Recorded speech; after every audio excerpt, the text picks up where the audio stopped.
thing I want to talk about is the most hardest thing to do to make this conversion complete. And if you do this, you pretty much got a Glock 19. And if you go through all this trouble, if you want to do this last part, you might as well go out and buy a Glock 19 in my opinion. There's really no point in going this far for the conversion barrel. The conversion barrel's idea is to make it easy, not to make it super complicated. If you're going this far, you might as well get a Glock 19. But what this is your ejector. Inside the firearm, you have what we just talked about a little bit ago. Extractor pulls, ejector pushes. This is the ejector. And what this thing basically does is it helps push out the brass. There's a difference between this ejector and say a 9mm ejector. Now here's a picture to give you an example.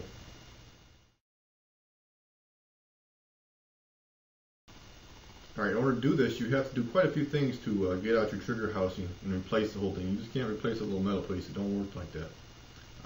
It's quite complicated, and you have to know a little bit about gunsmithing on the Glocks to do it. Personally, I don't even know how to do it. So if you want to do that, you might want to look up on it. It's pretty cheap to do relatively, but it is kind of complicated to get out, and then you got to put a new trigger housing with a new 9mm ejector and everything. But most people don't need to do that. I don't think nobody ever need to do that actually. Okay, last thing I want to talk about is general problems with the barrel itself. One thing you must realize is that Lone Wolf, the company that makes this stuff, it's a bigger company. They can't churn out 100% of every single part they make. And because of the tolerances are kind of tight on these barrels, people get bad ones from time to time. It's not bad. I'd probably say 99% of the people get good barrels, and only 1%, get a loafer every once in a while.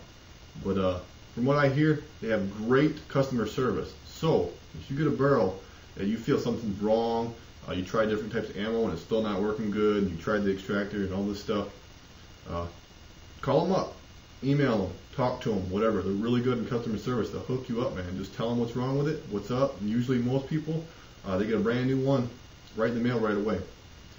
So just let them know, man. It's a good company from what I hear, and they really do back their shit up. Okay, last thing I want to talk about is basic conversions in general. First thing I want to say is a little safety note. No, you cannot just take a Glock 9mm mag or a Glock 9mm barrel and stick it into your 40 S&W slide or whatever like that. It will not work. It'll be toolless of tolerances. Here's a little tolerance chart to show what I mean.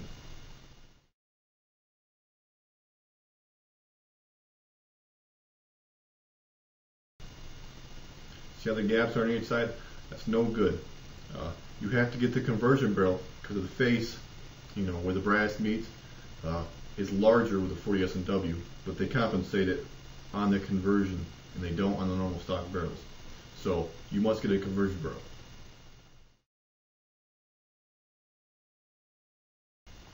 Alright, now conversion in general. What I mean by this is there's many different conversion barrels that you can get for your Glocks. If you got the 9mm, you're kind of fucked. Because you can't convert up, you can only convert down in size, what I basically mean. So, I mean, it's kind of sweet. I'd hit up the Glock forum every once in a while, and I know a couple people that got what they call like a 4-in-1 gun. And here's actually a pic what I took from one of the forums. I hope they don't mind.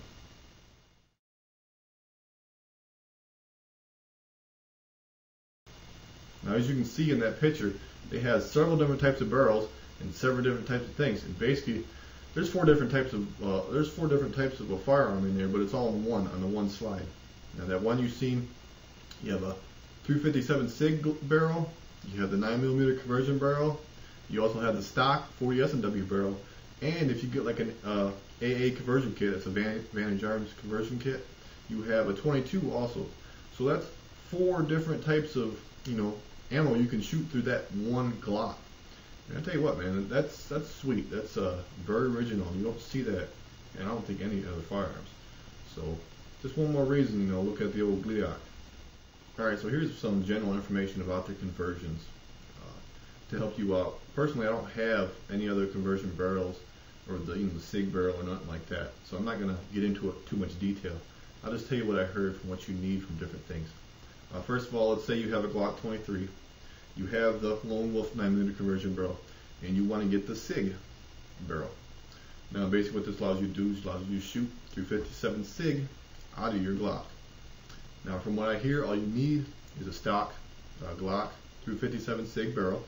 I guess the chamber size is the same, extractor is the same, all that stuff's pretty much the same. You simply drop it in. Even here you can use the normal 40 S&W magazines for the SIG conversion also. I hear some people switch the magazines because they do have problems with the followers. I guess the followers are a little bit different size, so you might have to get SIG magazines to work in it properly. But other than that, I hear that's all you're going to do for the SIG conversion.